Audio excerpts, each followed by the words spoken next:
माया के वशीभूत ये जीव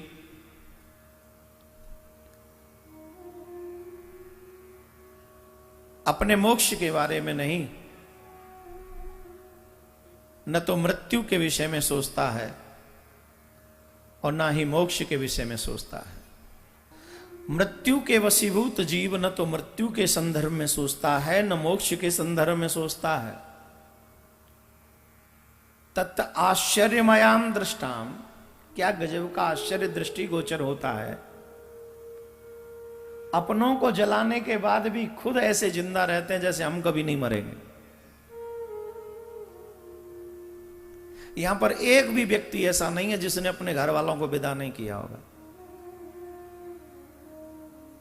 सब कोई यहां ऐसे बैठे हैं जो टीवी पे सुन रहे हैं, वो भी जो एकदम वो गद्दी पे बैठे हुए हैं, नहीं हम कथा में नहीं जाएंगे, नहीं तो हमारा जो दुकान कौन देखेगा, दुकान छोड़ मकान भी गिरवी है।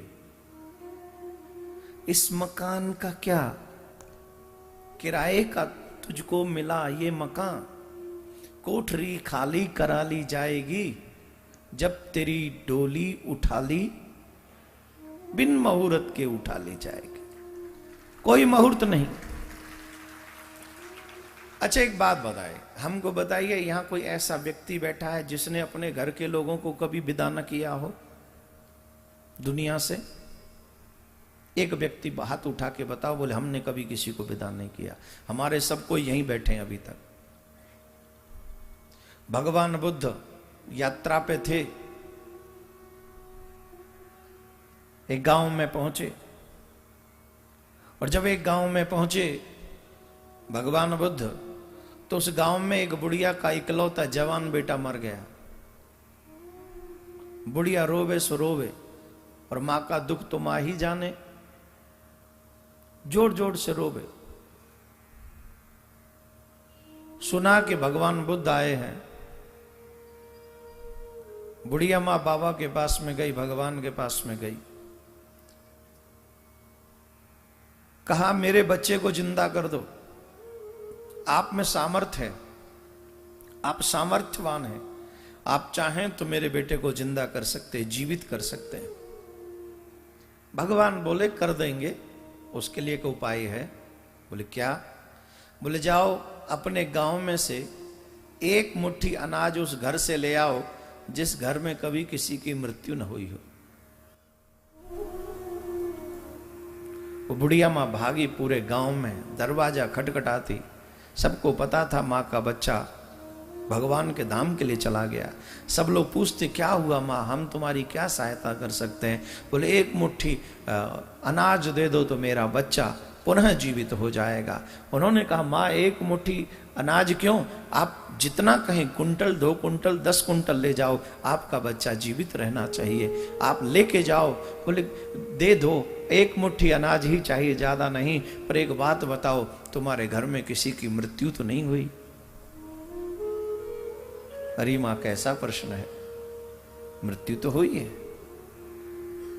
गांव में हर घर में वो गई रोती हुई बिलखती हुई कि एक कोई घर ऐसा मिल जाए जिस घर में कभी किसी की मृत्यु न हुई हो। खाली हाथ लौटना पड़ा। भगवान बुद्ध के आगे सर रखकर रोने लगी, प्रभु एक भी घर ऐसा नहीं है जिसमें मृत्यु न हुई हो, कोई दूसरा उपाय? बोले मां यही समझ ले, यही संसार का सबसे प्यारा नियम है, जो आता है उसे जाना पड़ता है। आए हम इसलिए नहीं है कि ठहर जाएंगे, हम आए ही इसलिए हैं कि एक दिन हमें यहां से जाना है। हम आए इसलिए एक दिन जाना है। आप में से एक व्यक्ति मुझे बता दो जो ये कहे कि मैं नहीं जाऊंगा। संसार का सबसे बड़ा आश्चर्य, अपनों को विदा करके खुद ऐसे जिंदा रहते हैं जैसे कभी मरेंगे ही नहीं। अरे जितनी व्यवस्था तुम खाने की करते हो, जितनी व्यवस्था तुम रहने की करते हो, जितनी व्यवस्था तुम तन ढकने की करते हो, न जाने कौन कौन सी व्यवस्था कहां कहां करते हो, कभी अपने मोक्ष की भी व्यवस्था कर लो, कभी मृत्यु को सुंदर बनाने की भी व्यवस्था कर लो। उस व्यवस्था के बिना काम नहीं चलने वाला है। एक दिन नहीं मिलेगा तो जिंदा रह लोगे बिना खाए, सर पे छत नहीं होगी, कोई बात नहीं, चौड़े में रह लेंगे। तन पे कपड़े भी ढंग के न मिले तो फटे हुए से ढक लेंगे अपने तन को, लेकिन संभव नहीं कि न मरो, मरना ही पड़ेगा। और उस चीज को जो सत्य है, जो अकाट्य है, जो झुटलाई नहीं जा सकती, जो ठुकराई नहीं जा सकती, उस बात से हम लोग भाग रहे हैं, यही दुर्भाग्य है। उसे भागना नहीं, उसे स्वीकार कीजिए। महाराजा को जब पता चला कि मेरी मृत्यु 7वें दिन है, गंगा के तट पर तुरंत छोड़ दिया सब कुछ, राजमहल, राजसुख सब छोड़ दिया, और सबको छोड़कर गंगा के तट पर पहुंचे, ऋषियों के चरणों में प्रणाम किया, प्रश्न किया, जिनकी मृत्यु 7वें दिन है वो व्यक्ति क्या करे?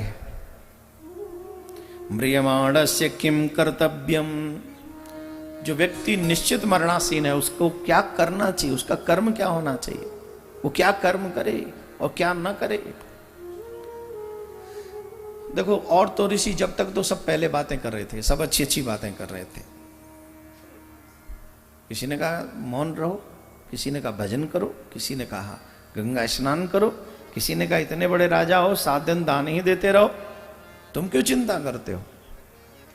लेकिन राजा ने कहा देखो एक बात है, जो कहोगे सो करेंगे, पर मोक्ष 7 दिन में ही चाहिए। और जैसे ही मोक्ष का नाम सुना सब मौन हो गए। देखो सत्कर्म है ये हम बता सकते हैं, लेकिन इन्हीं सत्कर्मों से तुम्हें मोक्ष मिलेगा इस बात की कोई गारंटी नहीं। मोक्ष के नाम पर मौन हो गए, और सबको मौन देखकर परीक्षित उदास हो गए कि मेरी मुक्ति कोई भी कराने के लिए तैयार नहीं है, सब अपने आप को असक्षम महसूस कर रहे हैं। परीक्षित को तकलीफ हुई। उसी समय जब भगवान कृपा करते हैं तो कई बार साधन ढूंढने से नहीं मिलते, साधन अपने आप प्राप्त होते हैं। आप याद रखिए, यहां जितने भी हजारों हजार लोग बैठे हैं, आप लोगों ने प्रयास नहीं किया था कि भागवत हम सुनने को मिल जाए, महाराज वृंदावन श्याम है, ये तो कुछ लोग थे जिनके हृदय में ये प्रेरणा उत्पन्न हुई, और भगवान ने उनके हृदय में प्रेरणा उत्पन्न करके आपको भागवत सुनाने का मार्ग प्रशस्त किया।